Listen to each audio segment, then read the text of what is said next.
저는 올해 63, 시장 골목 입구에서 작은 반찬 가게를 하는 사람입니다. 사람들은 저를 그냥 영호 사장이라고 부릅니다. 이름은 김영호, 이 시장에서 반찬 가게를 운영한 지 20년이 넘었습니다. 가게 바로 맞은편 골목 끝 반지하에 박월순 어르신이 혼자 살고 계셨습니다. 저한테는 늘 사장님, 사장님 하면서도 본인은 끝까지 저는 그냥 시장 할머니요라며 웃으시던 분이었죠. 그날도 평소처럼 시작됐습니다. 아침 7시 반, 저는 김치를 버무리고 멸치볶음을 만들고 있었습니다. 골목은 채소 트럭이 들어오는 소리로 시끄러웠고 상인들의 아침 인사가 여기저기서 들려왔습니다. 영호야, 오늘도 일찍 나왔네. 그러게요, 형님. 오늘 날씨 좋네요. 평범한 아침이었습니다. 사장님 나왔지요. 가게 문이 열리며 익숙한 목소리가 들렸습니다. 작은 장바구니를 든 월순 어르신이 허리를 약간 구부린 채 서 계셨습니다. 박월순, 76세. 작은 체구에 흰머리를 단정하게 빗어 넘기신 모습이었습니다. 아이고, 어르신. 오늘은 또 뭘 사러 나오셨어요? 뭘 사러 온 게 아니라 얼굴 보러 왔지. 에이, 또 그런 말씀을. 저는 웃으면서도 속으로는 늘 걱정이 됐습니다. 칠순이 한참 넘은 나이에 저 반지하까지 오르내리는 것 자체가 쉽지 않았으니까요. 어르신은 가게 앞 플라스틱 의자에 천천히 앉으셨습니다. 오늘 참 날씨 좋네요. 이렇게 좋은 날은 밖에 나와야지. 그러게요. 근데 어르신, 혹시 어디 가실 일 있으세요? 평소보다 단정하게 입으셨네요. 어르신은 순간 표정이 밝아지셨습니다. 손녀 얘기만 나오면 눈빛이 달라지곤 하셨는데 오늘도 그랬습니다. 우리 민경이가 말이요. 이번에 학교에서 상을 탔다니까. 또요? 그 손녀는 상을 달고 사네요. 그러게 말이에요. 그 앤 참, 내가 없어도 잘 살긴 하겠어. 말은 그렇게 하시면서도 할머니 눈 옆 주름에는 걱정과 그리움이 늘 같이 앉아 있었습니다. 그날 오전 어르신은 유난히 분주해 보이셨습니다. 사장님, 오늘은 반찬 좀 많이 챙겨주세요. 어디 가세요? 서울 간다니까. 우리 도연이 회사에서 큰 행사가 있다네요. 사장 취임식이라나 뭐라나. 내 사위가 이제 회사 사장이래요. 사위 이름은 강도연, 45쯤 되는 중견 기업 임원이라고 들었습니다. 말 끝에 어르신이 조금 머뭇거리셨습니다. 근데 저번에 전화했더니 그러더라고. 어머니 그냥 계세요. 올라오시면 힘드실 텐데요. 그래도 오늘 같은 날은 가야 하지 않겠어요? 제가 보기엔 힘들다는 걱정보다는 오지 마라는 냉기가 더 진하게 묻어있는 말 같았습니다. 어르신, 서울까지 혼자 가시겠다는 거예요? 버스 타고 가시면 3시간은 걸릴 텐데. 뭐, 괜찮아요. 지하철 타면 되지.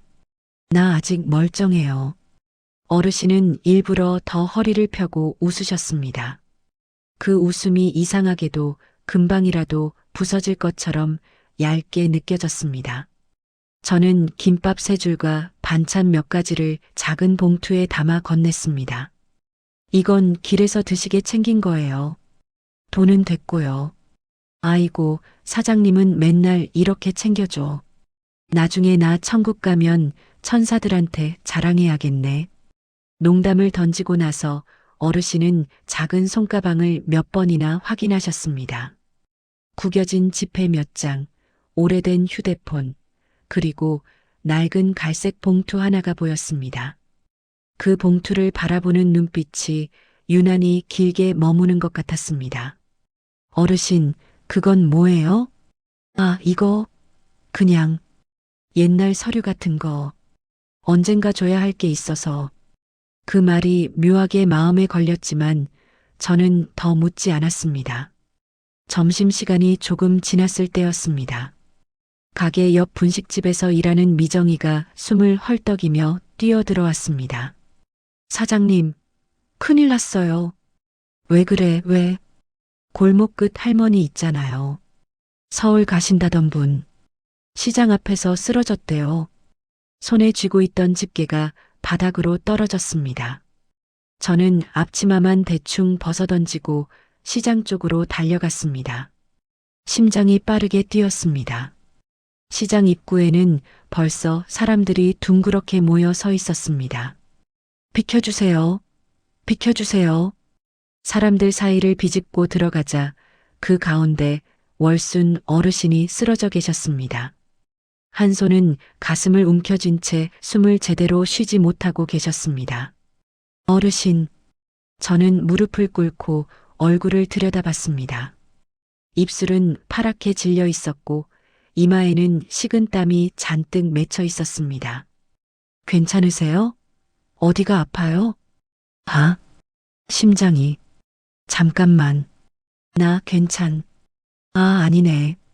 말은 그렇게 하시지만 괜찮은 상태가 아니라는 건 누가 봐도 뻔했습니다. 옆에 있던 채소 가게 아저씨가 말했습니다. 영호야, 빨리 119 불러. 내가 본 게 심장 쪽 같아. 저는 곧바로 119에 전화를 걸었습니다. 여보세요, 시장 입구예요. 70대 여성분이 가슴 통증 호소하시면서 쓰러지셨어요. 빨리 와주세요. 구급차가 도착하는 데까진 길어야 5분이었습니다. 하지만 그 시간이 그렇게 길게 느껴진 적이 평생에 2번도 없었습니다. 응급실에 도착했을 때 어르신은 산소 마스크를 쓰고 침대에 누워 계셨습니다. 의사와 간호사들이 바쁘게 움직였습니다. 보호자분이세요? 아니요, 저는 시장에서 가게 하는 사람이고요. 어르신이 혼자 사셔서. 가족 연락처 아세요? 저는 어르신 휴대폰을 뒤져 은희 딸이라는 이름을 찾아냈습니다. 신호음이 몇 번 가고 나서야 느릿한 목소리가 들렸습니다. 여보세요? 아, 따님이신가요? 제가 시장에서 반찬 가게 하는 사람인데요. 어머님이 시장 앞에서 쓰러지셔서 지금 한일병원 응급실에. 말이 채 끝나기도 전에 상대방이 날카롭게 끊어 말했습니다. 또요? 예. 저는 순간 귀를 의심했습니다. 병원비는요? 지난번에도 갑자기 쓰러졌다 해서 돈만 몇 번을 쓴 줄 아세요? 지금 저 회의 중이라 바쁜데 일단 알아서 조치 좀 해주세요. 나중에 연락드릴게요. 뚝. 전화는 그렇게 끊겼습니다. 저는 한동안 휴대폰을 쥔 채 아무 말도 못했습니다. 가족분이 뭘 하시던가요? 간호사가 조심스레 물었습니다. 저는 잠시 망설이다가 억지로 웃음을 지었습니다. 곧 온다고 합니다. 제 거짓말에 간호사는 안도의 한숨을 쉬었습니다. 다행이네요. 보호자가 곁에 있어야 하거든요. 저는 그 말이 왜 이렇게 가슴에 비수처럼 박히는지 잘 모르겠더군요. 2시간쯤 지났을까요? 응급실 커튼 사이로 하이힐 소리가 또각또각 들려왔습니다. 머리를 깔끔하게 넘긴 40대 초반쯤 되어 보이는 여자가 들어오더니 대충 둘러보고는 간호사에게 물었습니다. 저 박월순 환자 보호자인데요. 목소리, 얼굴. 아까 전화 속 그 딸이 틀림없었습니다. 딸 이름은 강은희, 42세쯤 되어 보였습니다.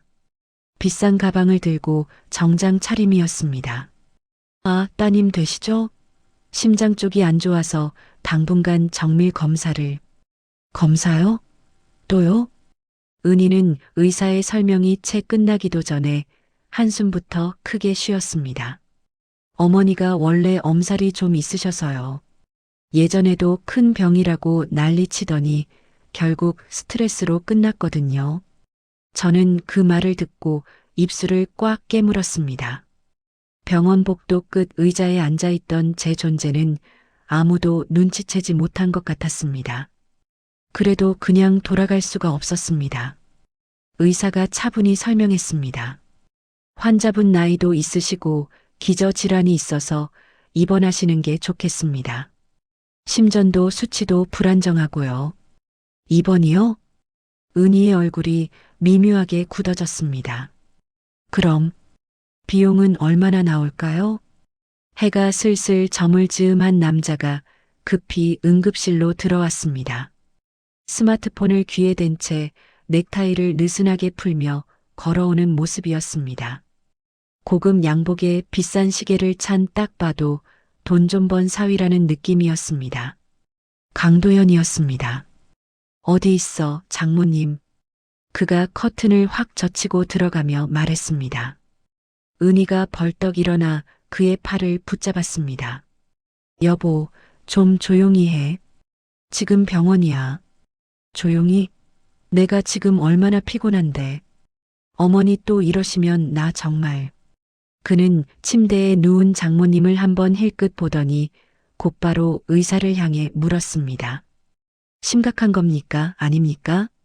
회사에서 중요한 자리 놔두고 온 거라 길게는 못 있어요.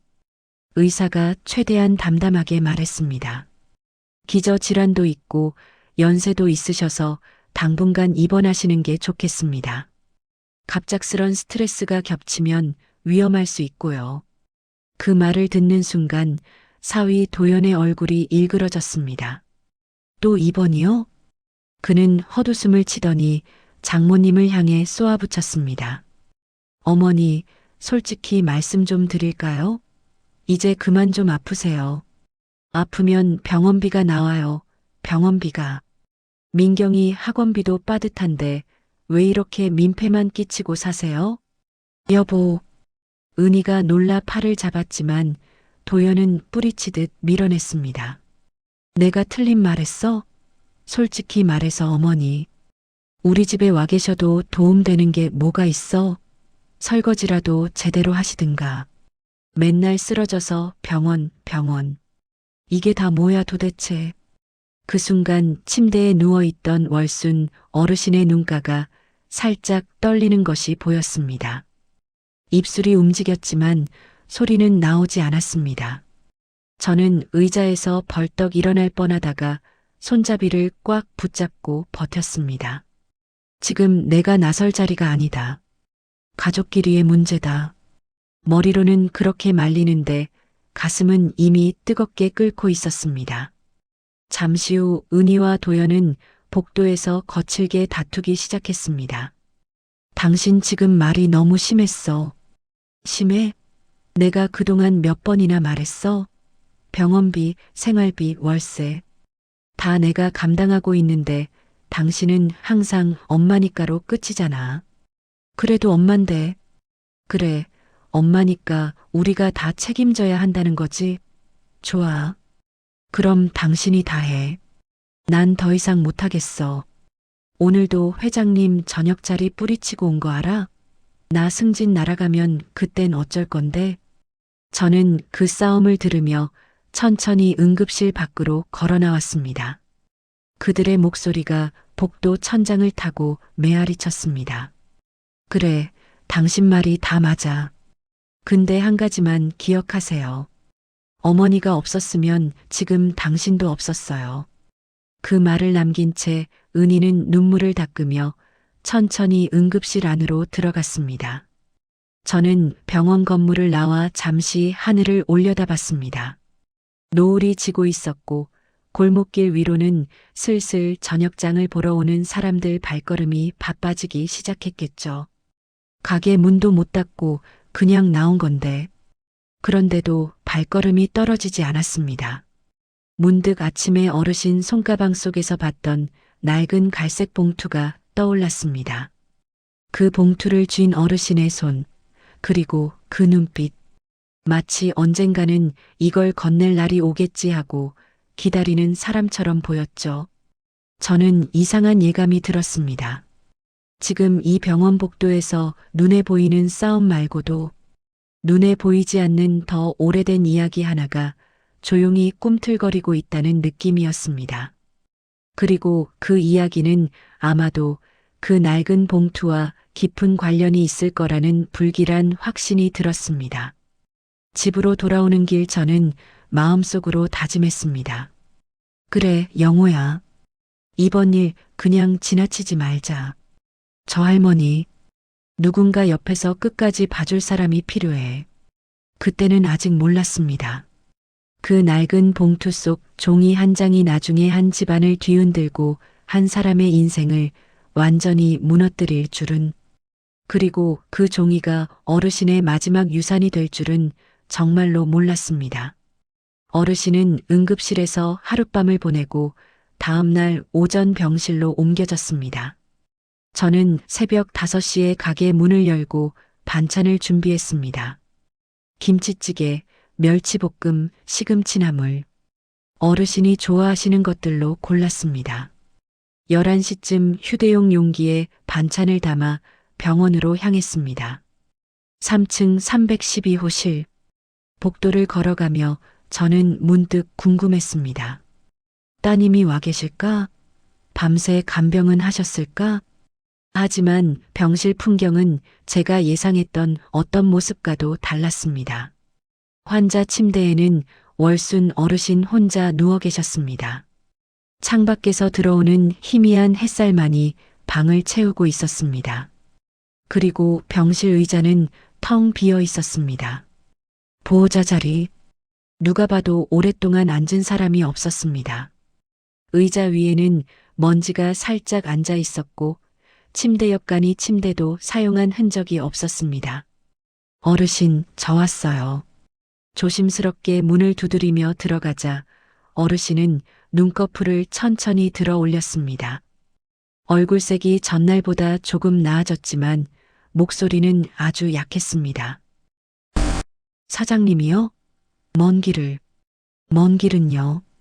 시장에서 여기까지 15분이에요. 배는 좀 드셨어요? 아이고, 뭘 먹어야 살지. 그런 건 잘 모르겠구먼. 그 말투가 이상하게 들렸습니다. 평소엔 밝게 농담을 던지시던 분인데 이날은 유난히 생기가 없었습니다. 저는 먼저 물컵에 물을 떠드렸습니다.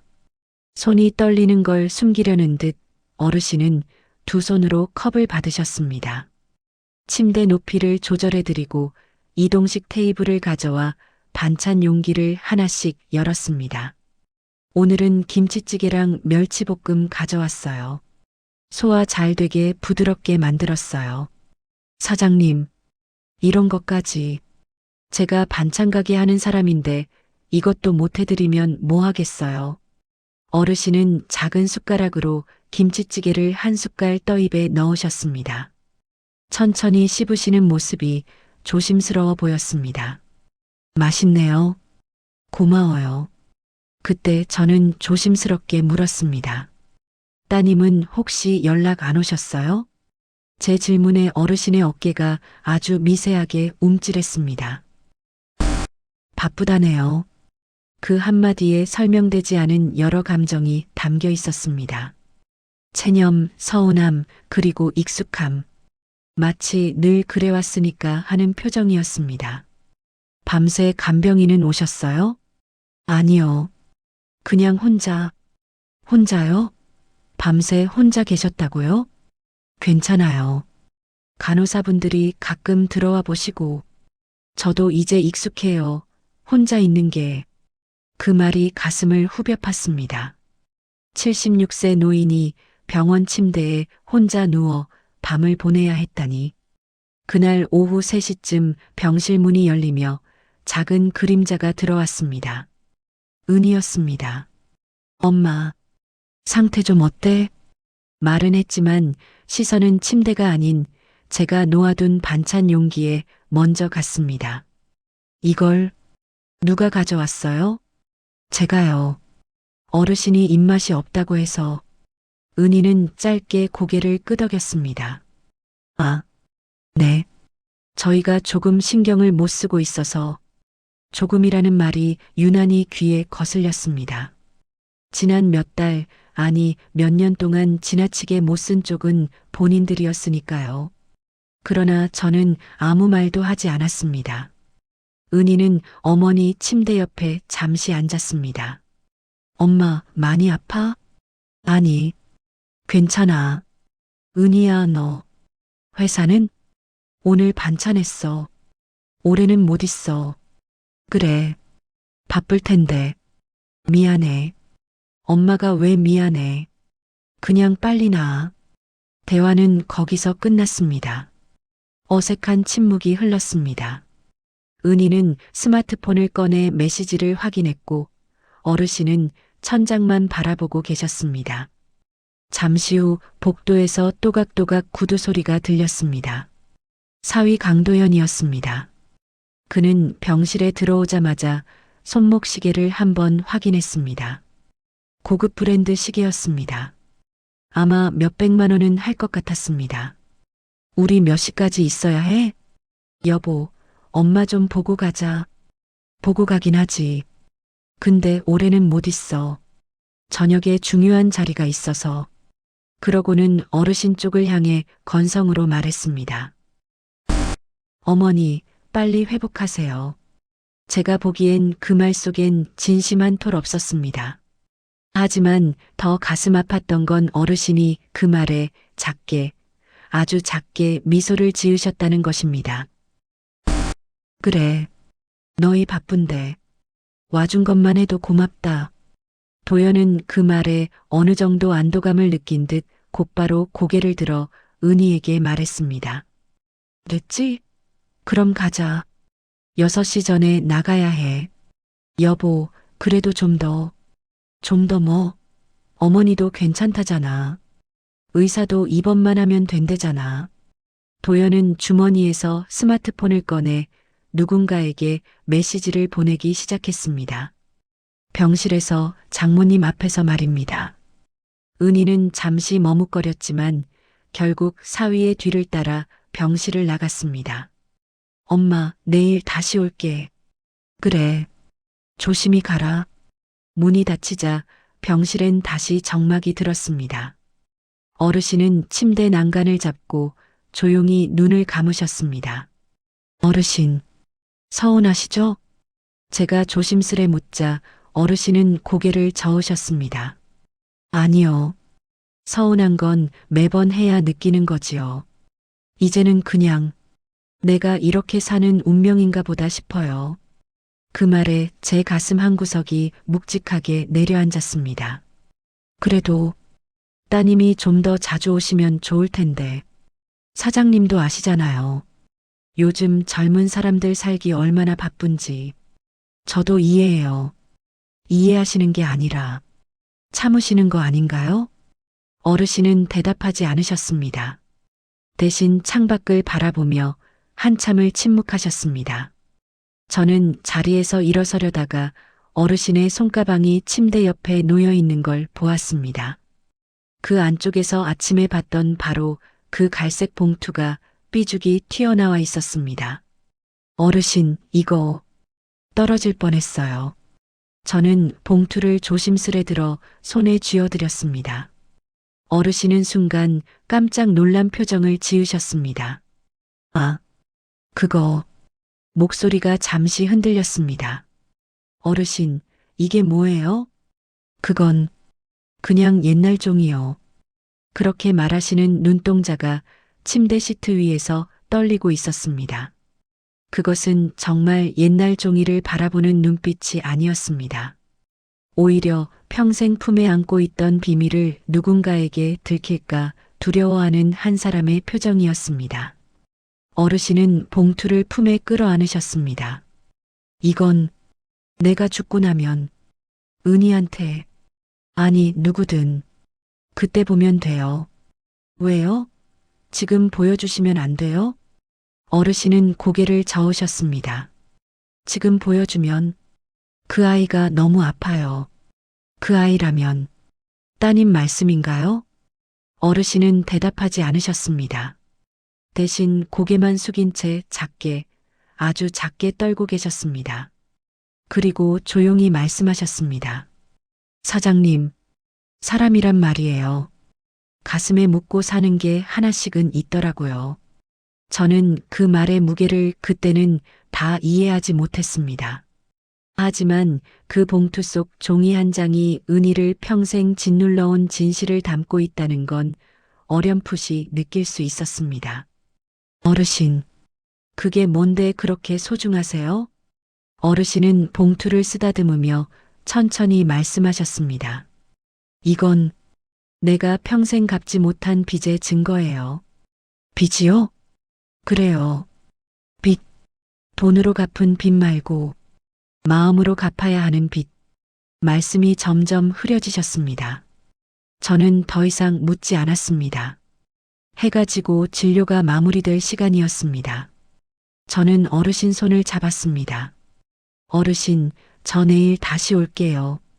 어르신은 작게 웃으며 고개를 끄덕이셨습니다. 사장님, 미안해요. 뭐가요? 아무것도. 그냥 살다 보면 도움되는 사람보다 먼저 떠나는 사람이 미안해지잖아요. 그 말에 저는 갑자기 눈물이 솟을 것 같았습니다.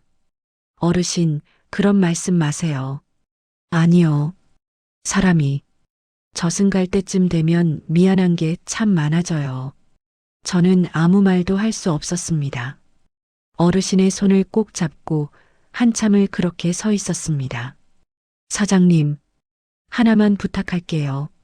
네, 말씀하세요. 만약에, 정말 만약에요.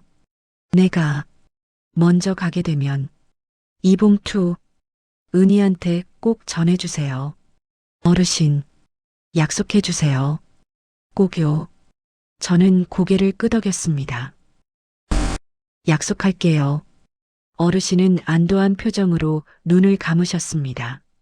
병실 문을 닫는 순간까지 어르신은 봉투를 품에 안은 채 창밖으로 파란 저녁 하늘을 바라보고 계셨습니다. 그리고 저는 알았습니다. 그 봉투 안에는 단순한 서류가 아니라 한 여자의 인생 전체가 접혀 들어가 있다는 걸. 복도를 걸어 나오며 저는 생각했습니다. 대체 그 봉투 안에 뭐가 들어있길래? 그리고 왜 어르신은 살아계실 때는 보여주지 못하고 돌아가신 뒤에야 전해달라고 하시는 걸까? 그 이유가 무엇이든 한 가지는 확실했습니다. 그 봉투 속 진실은 은희의 인생을 송두리째 뒤흔들 만큼 강력한 무언가라는 것. 그리고 어쩌면 사위 도연의 인생도 함께 무너뜨릴 만한 것이라는 예감이 들었습니다. 병원 현관을 나서며 저는 하늘을 올려다봤습니다. 별이 하나둘 떠오르고 있었습니다. 어르신, 제발 오래오래 사세요. 그 봉투를 전할 일이 없도록. 하지만 제 마음 한구석에서는 알고 있었습니다. 그날이 그리 멀지 않았다는 걸. 어르신이 입원한 지 사흘째 되던 날, 저는 반찬가게 문을 조금 일찍 닫고 시장 사람들에게 조심스레 물어보기로 했습니다. 요 며칠 동안 제 머릿속에서 떠나지 않는 것이 있었습니다. 낡은 봉투, 그리고 어르신의 떨리는 목소리. 그 봉투와 관련된 이야기라면 어쩌면 시장 상인들 쪽에 작게나마 실마리가 있지 않을까 하는 생각이 들었습니다. 처음 찾은 곳은 평소 저와 친하게 지내던 국수집 춘자 이모였습니다. 이모는 65세, 이 시장에서 30년 넘게 국수를 팔아온 분이었습니다. 이모, 혹시 월순 어르신 옛날 얘기 아는 거 있으세요? 이모는 국수를 말다 말고 제 얘기를 듣자 깊은 한숨을 내쉬었습니다. 월순 아줌마 그 사람. 얼마나 고생했는지 사장님은 모를 거예요. 저는 좀 더 자세히 알려달라고 조심스레 부탁했습니다. 그때 이모가 말했습니다. 저 양반 남편, 도박하던 인간이었어요. 월순 아줌마는 그 사람 빚 갚느라 집 팔고 금 팔고 별짓 다 했지. 그 말이 끝나자 듣고 있던 제 가슴 빗장 하나가 덜컥 열리는 듯 했습니다. 그때가 언제쯤이에요? 한 20년 전?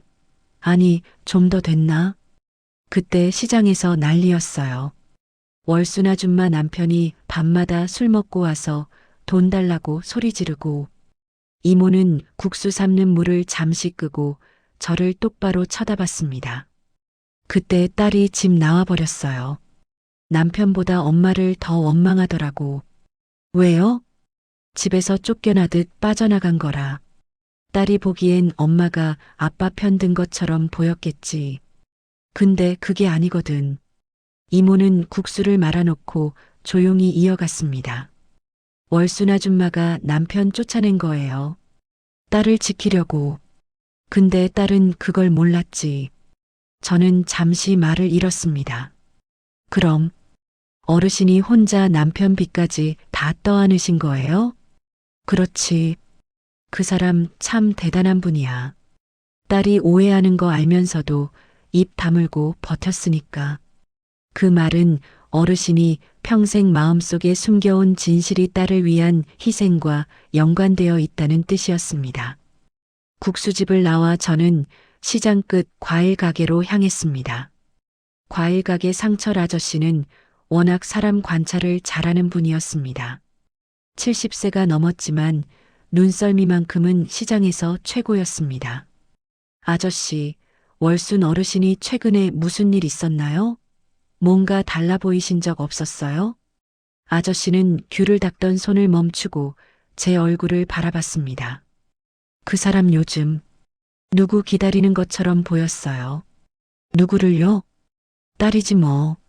한 번이라도 찾아올까? 한 번만이라도 얼굴 보러 오지 않을까? 그 말에 제 모간이 꽉 막히는 느낌이 들었습니다. 어르신이 그런 말씀하셨어요? 직접 말은 안 했지. 근데 눈빛이 그랬어.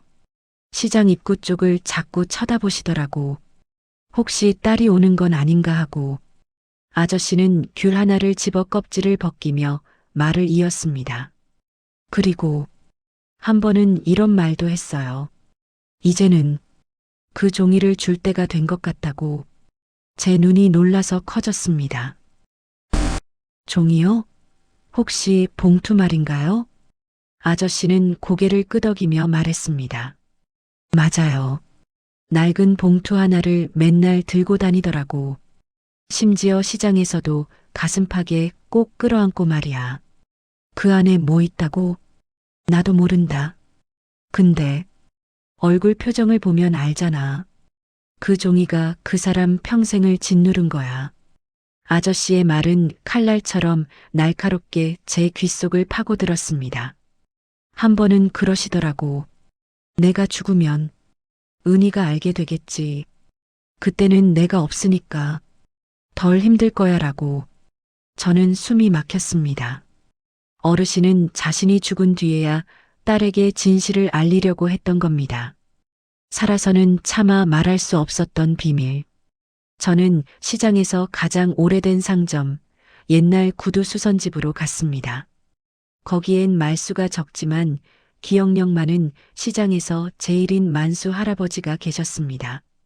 78세, 이 시장에서 50년 넘게 구두를 고쳐온 분이었습니다. 만수 형님, 혹시 월순 어르신, 가족 일로 아는 거 없어요? 할아버지는 손에 들고 있던 구두를 내려놓고 천천히 말을 꺼냈습니다. 사위 그 사람. 처음 데려왔을 때 동네 사람들이 좀 수군거렸지. 왜요? 그 사람. 빚졌다는 소문이 있었어. 제 심장이 순간 콱 내려앉았습니다. 할아버지의 말은 계속됐습니다. 젊었을 때 잘못된 사람들하고 엮였다 카대. 그때 월순이가 자기 가진 돈 전부 들고 그 사람 빚 찾아다니며 갚았다는 얘기도 있었어. 어르신이요? 사위분 빚을요? 그래. 그 사람은 딸하고 사위가 잘 사는 것만 보고 싶었던 모양이지. 얼마나 되는 빚이었는데요? 글쎄, 정확히는 모르겠지만 1,000만 원은 좋게 넘었을 거야. 어쩌면 몇 천은 됐을 거고. 제 머릿속은 퍼즐 조각들이 하나씩 맞춰지는 느낌이었습니다. 남편의 도박빚 딸에게 오해받은 삶 사위에게도 평생 숨긴 희생 그리고 봉투 속 영수증. 어르신이 왜 그 봉투를 죽을 때까지 숨겨왔는지 조금은 이해할 수 있었습니다. 그건 누구를 공격하기 위한 증거가 아니라 그저 딸의 가정을 지키기 위한 보호막 같은 존재였다는 것. 근데 말이야. 할아버지가 다시 입을 열었습니다. 그 사위라는 사람 요즘 이상하더라. 한 달 전쯤 시장에 한번 왔었는데 장모님 집에서 뭔가 찾는 것 같더라고. 뭘 찾는데요? 그건 모르지. 근데 표정이 심상치 않았어. 초조하고 불안해 보이더라. 저는 그 말을 듣고 온몸에 소름이 돋았습니다. 도연은 이미 알고 있었던 겁니다. 어르신이 무언가를 갖고 계시다는 걸. 시장 사람들의 이야기를 들은 뒤 저는 그날 저녁 병원으로 갔습니다. 병실 문을 열자 은희가 혼자 앉아 있었습니다. 어르신은 약 때문인지 고요히 잠들어 계셨습니다. 어머니, 많이 좋아지셨죠? 제가 묻자 은희는 먼저 말했습니다. 사장님, 저희 엄마 평소에도 이랬나요? 그 질문을 듣는 순간 저는 묘한 예감이 들었습니다. 무슨 말이에요?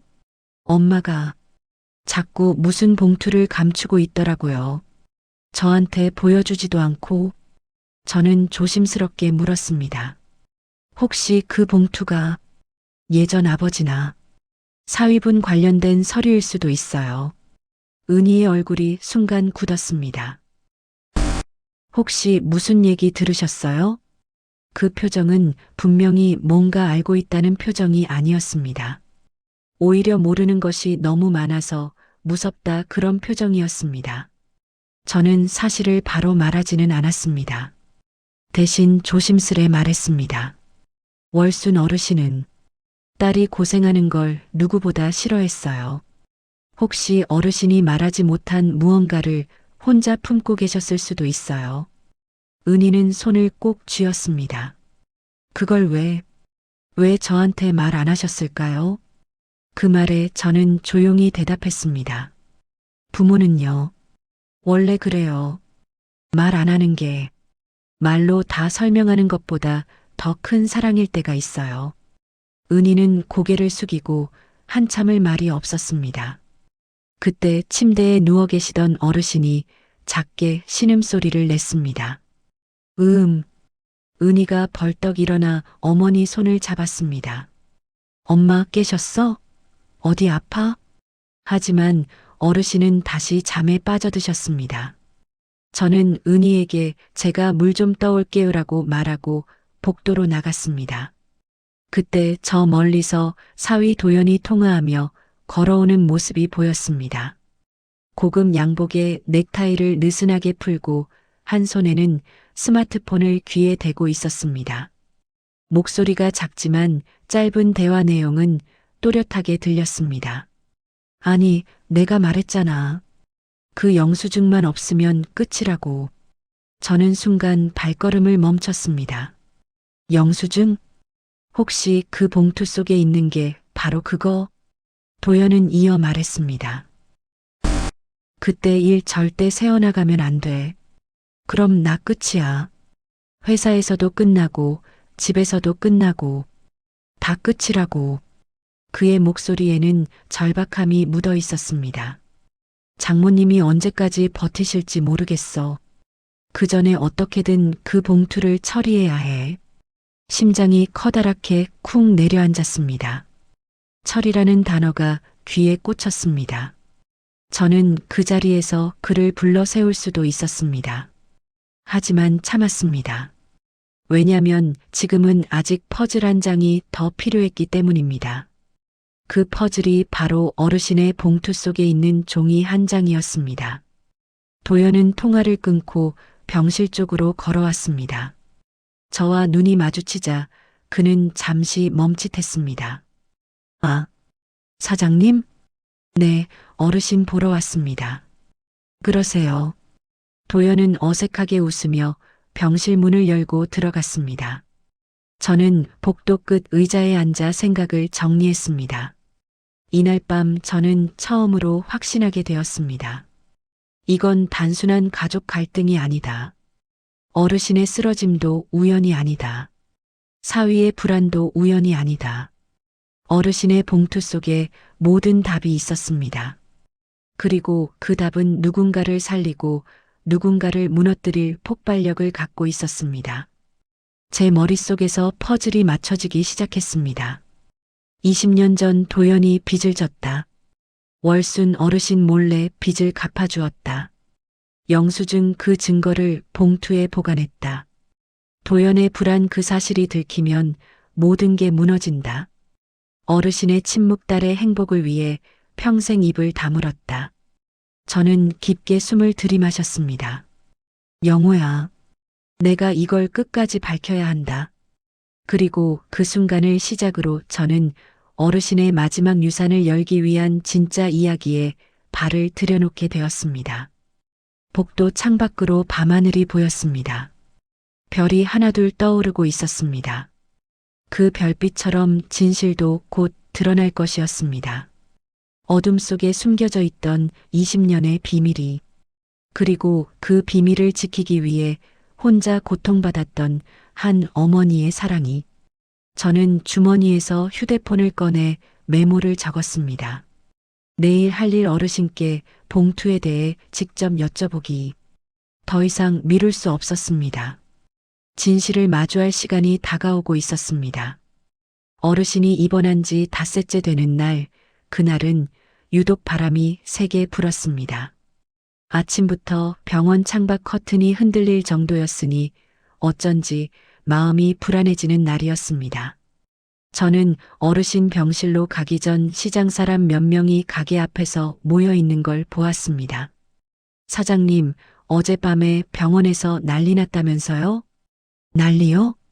춘자 이모가 소곤거리듯 말했습니다. 사위가 밤늦게까지 병실 앞에서 왔다 갔다 했다대. 뭔가 숨기려는 사람 같던데요. 월순 할머니 봉투, 그걸 찾는 거 아니냐고들 하더라고. 제 심장이 잠시 멈춘 듯 했습니다. 그래, 도연이 그런 사람이었지. 저는 급히 병원으로 향했습니다. 가슴이 두근거렸습니다. 어제 복도에서 들었던 도연의 통화 내용이 계속 머릿속을 맴돌았습니다. 그 영수증만 없으면 끝이라고. 저는 택시를 타고 병원으로 향하며 생각했습니다. 오늘은 어르신께 직접 여쭤봐야 한다. 병실 문을 열자 어르신은 침대 머리맡에서 조용히 창밖을 보고 계셨습니다. 어르신, 저 왔어요. 어르신은 천천히 고개를 돌리셨습니다. 아이고, 사장님. 목소리가 유난히 작았습니다. 그리고 더 놀란 것은 손에 꼭 쥐어져 있던 그 낡은 갈색 봉투였습니다. 저는 조심스레 물었습니다. 어르신, 무슨 일 있으셨어요? 어르신은 잠시 침묵하다 작게 한숨을 내쉬셨습니다. 어제 도연이가 왔어요. 저는 숨을 삼켰습니다. 사위분이요? 그래. 자정 넘어서 왔더라고. 손에 술 냄새가 가득한 채로 말이에요. 어르신의 손가락이 봉투 주변을 더 꽉 움켜쥐었습니다. 이거 달라고 했어요. 봉투를요? 어르신은 고개를 끄덕이셨습니다. 왜 달라고 했나요? 그걸 없애야 자기 인생이 망하지 않는다고. 목끝이 서늘해졌습니다. 그래서 어르신은 어떻게 하셨어요? 내가 이건 내 마지막 남은 책임이라고 했지요. 어르신의 눈에 오랜 세월 참아온 말들의 파편이 비쳤습니다. 그랬더니 도연이가 소리 지르더라고. 어머니가 이걸 왜 들고 있어요? 왜 이걸 아직도 놔두고 있냐고요.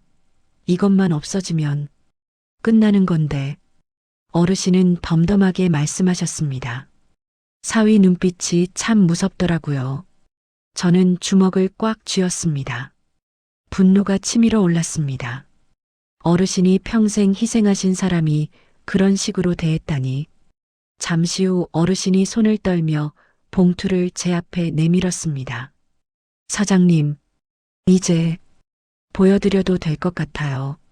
저는 숨을 고르고 봉투를 조심스럽게 열었습니다.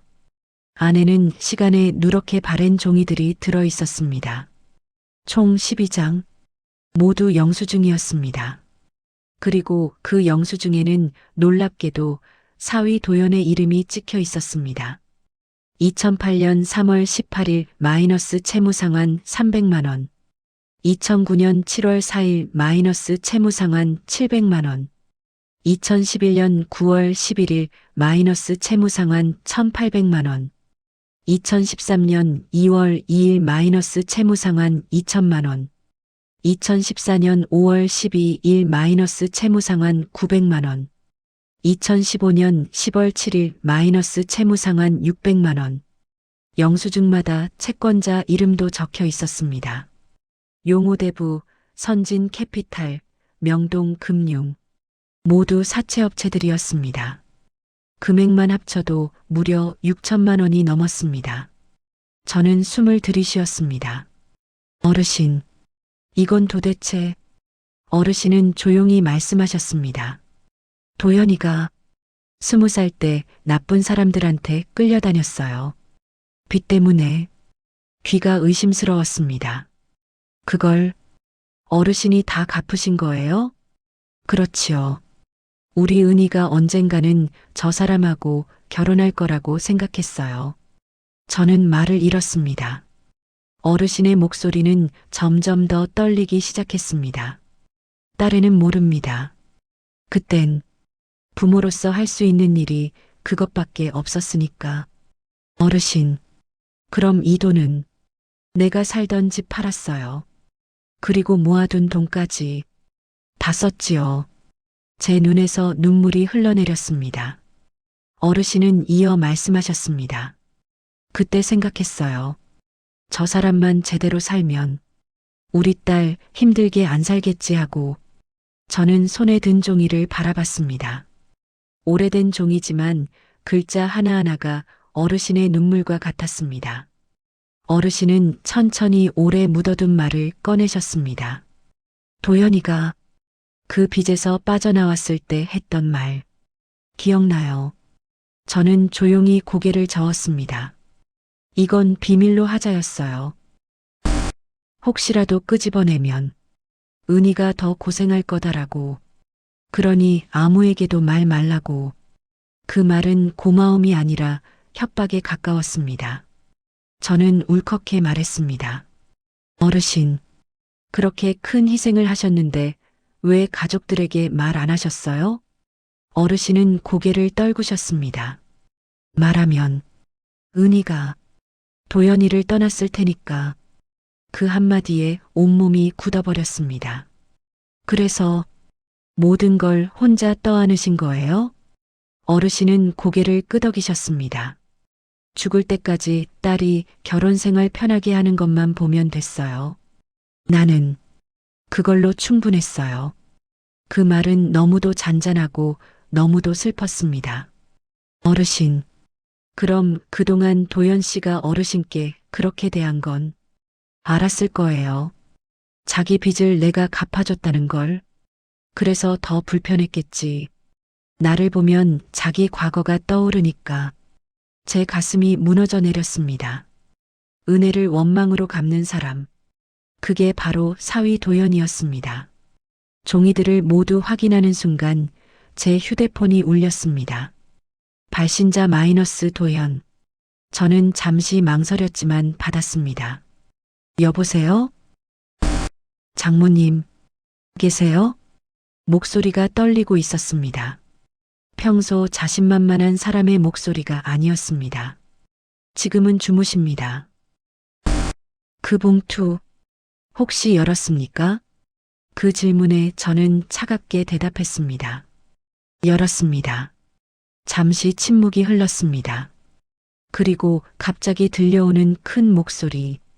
그건 제 인생을 걸고 지켜야 하는 거였습니다. 그걸 들키면 끝입니다. 저는 조용히 말했습니다. 어르신은 그걸 평생 가슴에 묻고 사셨습니다. 도연의 숨소리가 흐트러졌습니다. 그분은 말을 안 했어야 했어요. 제 눈이 뜨겁게 달아올랐습니다. 도연 씨, 그건 은혜가 아니라 부모의 사랑입니다. 그 말은 그에게 전혀 닿지 않은 듯 했습니다. 도연은 마지막으로 작게, 아주 작게 중얼거렸습니다. 그 영수증, 없어져야 해. 뚝, 전화가 끊어졌습니다. 저는 휴대폰을 내려두며 마음속에서 딱 하나의 결론을 내렸습니다. 이제 숨길 수 없다. 이 진실은 언젠가 드러나야 한다. 그리고 어르신이 숨기려 했던 이유도 우리가 드러내야 하는 이유도 모두 명확했습니다. 병실을 나서려는 순간 잠에서 깬 어르신이 희미하게 저를 불렀습니다. 사장님, 저는 다시 침대 옆으로 갔습니다. 왜요, 어르신? 어르신은 손을 뻗어 제 손등을 잡았습니다. 혹시라도 이 종이 때문에 우리 은희가 더 힘들어지면 그땐 어르신의 눈빛이 약하게 흔들렸습니다. 그땐 은희 편을 들어주세요. 저는 숨을 삼키며 말했습니다. 당연하죠. 제가 끝까지 지켜드릴게요. 어르신은 그제야 아주 작은 미소를 띄우셨습니다. 그리고 그 미소를 마지막으로 다시 깊은 잠에 드셨습니다. 그날 밤 저는 어르신의 봉투를 손에 쥔 채 병실 밖으로 걸어 나왔습니다. 복도 라이트 불빛 아래에서 영수증의 글자들이 희미하게 흔들렸습니다. 그 글자들 속에는 한 여자의 평생과 한 남자의 죄와 한 딸의 슬픔이 모두 담겨 있었습니다. 그리고 저는 알았습니다. 이제 이 영수증은 한 사람의 은혜를 기록한 것이 아니라 한 집안을 뒤흔들 폭탄이라는 걸. 저는 봉투를 가슴에 품고 병원 계단을 내려갔습니다. 밤 공기가 차가웠습니다. 하지만 제 가슴속은 뜨겁게 타오르고 있었습니다. 이제 진실을 밝힐 시간이다. 어르신의 희생을 헛되이 하지 않기 위해서라도 은희가 진실을 알아야 했습니다. 그리고 도연이 받아야 할 대가도 명확했습니다. 별이 총총한 밤하늘을 올려다보며 저는 다짐했습니다. 내일 모든 것을 은희에게 말하겠다고. 더 이상 미룰 수 없었습니다. 진실이 드러나야 할 시간이 왔습니다. 어르신이 입원한 지 7일째 되던 날, 저는 새벽부터 잠을 이루지 못했습니다. 봉투 속 영수증 12장, 그리고 그의 얽힌 이야기. 어르신이 혼자서 감당해온 세월이 머릿속에서 떠나지 않았습니다. 그리고 오늘 저는 결심했습니다. 더는 숨길 수 없다. 오늘 모든 진실을 꺼내놓을 것이다. 새벽 5시에 일어나 씻고 병원으로 향했습니다. 어젯밤 경찰서에 들러 상황을 설명했고 경찰은 도연의 과거를 재조사하기로 했습니다. 시장 상인들의 증언과 어르신의 영수증이 결정적 증거가 되었습니다. 아침 8시 병원에 도착했습니다. 어르신의 병실은 햇살이 들어오고 있었지만 그 고요함은 이상할 만큼 깊었습니다. 저는 조심히 문을 열었습니다. 어르신은 창가에 기대어 앉아 계셨습니다. 얼굴빛은 전보다 창백했지만 눈빛만큼은 오히려 어딘가 결심한 듯 단단해 보였습니다. 사장님, 왔어요? 네. 오늘은 조금 일찍 왔어요.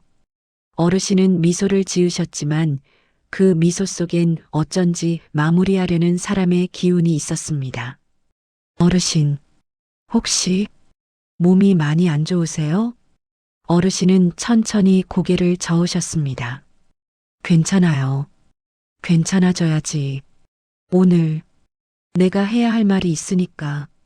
저는 그 말에서 묘한 예감을 느꼈습니다. 오전 11시쯤 어르신 가족이 병실에 모였습니다. 먼저 은희가 들어왔고 뒤이어 사위 도현 그리고 15살쯤 되어 보이는 손녀 민경이도 함께였습니다. 사위 도현은 어제보다 훨씬 초조해 보였습니다. 손가락으로 휴대폰을 만지작거리며 계속 주변을 살피고 있었습니다. 눈 밑에는 짙은 다크서클이 있었고 넥타이도 제대로 매지 않았습니다. 어머니, 몸은 좀 어떠세요? 그 질문도 평소처럼 형식적이었습니다. 은희는 어머니 옆에 앉아 손을 잡았습니다. 엄마, 오늘 컨디션은 좀 어때? 응, 괜찮다. 오늘은 다들 모인 김에 할 얘기가 있어서 민경이 할머니를 걱정스럽게 바라봤습니다. 할머니, 괜찮으세요? 얼굴이 안 좋아 보여요. 우리 민경이. 할머니는 괜찮아. 오히려 오늘은 마음이 후련해. 그때 어르신이 봉투를 조용히 들어 올리셨습니다. 도연아, 이거 내가 찾던 거 맞지?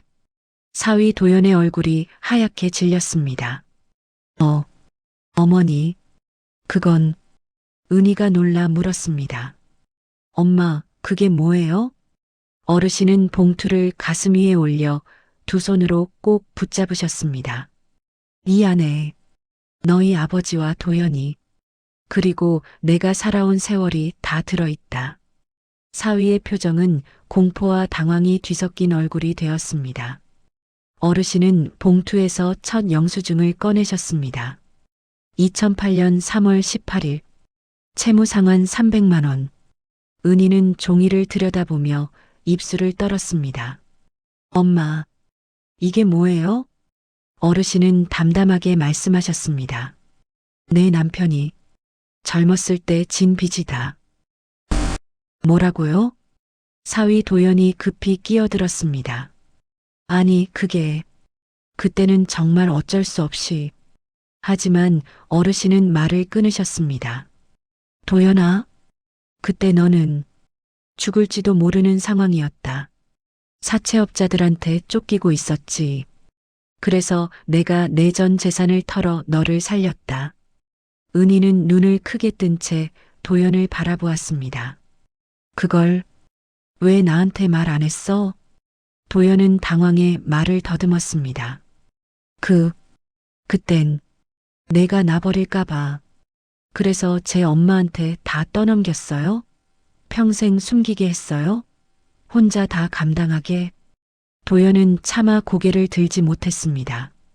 어르신은 다른 영수증들을 하나씩 꺼내며 천천히 그러나 확실하게 말씀하셨습니다. 2009년 7월 700만 원, 2011년 9월 1800만 원, 2013년 2월 2000만 원. 은희의 손이 떨렸습니다. 엄마, 이게 다 얼마예요? 6천만 원이 넘는다. 6천만 원? 은희는 숨을 헐떡였습니다. 어르신이 계속 말씀하셨습니다. 나는 사위가 잘 살기를 바랐다. 우리 딸이 행복하기를 바랐다. 그게 내 전부였다. 병실안 공기가 잔뜩 눌린 듯 조용해졌습니다. 민경이 울먹이며 물었습니다. 할머니, 그럼 할머니가 가난하게 사신 건 아빠 때문이었어요? 어르신은 손녀를 바라보며 고개를 끄덕이셨습니다. 민경아, 할머니는 괜찮아. 너희가 행복하면 그걸로 됐어. 그때 병실 문이 열리며 경찰 2명이 들어왔습니다. 혹시 여기 강도연 씨 계십니까? 도연이 깜짝 놀라 일어섰습니다.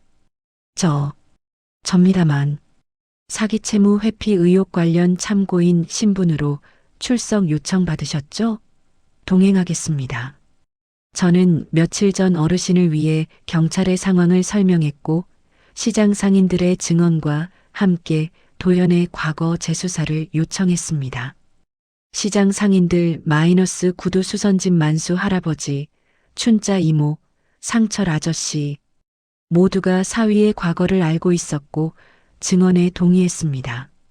도연이 떨리는 목소리로 어르신에게 소리쳤습니다. 어머니, 왜 저를 버리십니까? 저 없으면 은희는.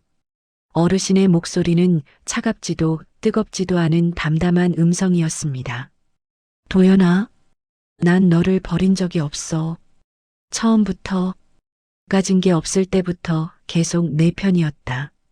그럼 왜?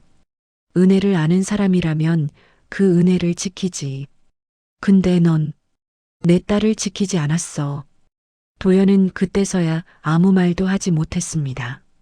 그의 얼굴은 총을 맞은 사람처럼 서서히 무너져 내렸습니다. 경찰이 그를 연행하려 하자 도연은 마지막으로 말했습니다. 영수증, 제발 없애주세요. 제발. 어르신은 고개를 천천히 저으셨습니다. 이건 내가 평생 갚아야 하는 마음의 빚이다. 그리고 조용히 덧붙이셨습니다. 넌 은희한테 사과할 날을 기다리며 살 거라. 경찰이 도연을 데리고 나가자 병실은 긴 정적에 잠겼습니다. 은희는 그 자리에서 무너져 울었습니다. 엄마, 엄마는 왜 혼자 이걸 다 감당했어요? 어르신은 딸의 손을 잡아 살며시 쓰다듬으셨습니다. 은희야, 넌 몰라도 됐어. 엄마는 내가 힘든 걸 도저히 볼 수가 없었어. 하지만 엄마 혼자, 부모는 원래 그래. 자식이 행복하면 그걸로 되는 거야. 은희는 흐느끼며 고개를 숙였습니다. 엄마, 저 이제 엄마 없는 데서 살고 싶지 않아요. 어르신의 눈에도 눈물이 고였습니다. 그래, 이제 다시 잘 살아보자. 민경이도 할머니와 엄마를 안으며 울었습니다. 할머니, 사랑해요. 정말 사랑해요.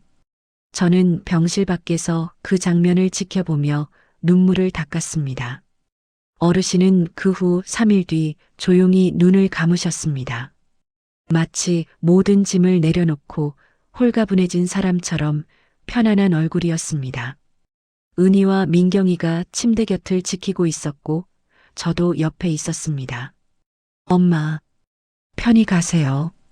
이제 힘든 거 다 끝났어요. 은희가 어머니 손을 꼭 잡고 말했습니다. 어르신은 마지막으로 작게 미소를 지으시고는 천천히 눈을 감으셨습니다. 그 순간 병실에는 고요한 평화가 찾아왔습니다. 장례식장에는 은희와 손녀 민경이 그리고 시장 상인들이 가득 모였습니다. 춘자 이모가 말했습니다. 월순 씨는 정말 좋은 사람이었어.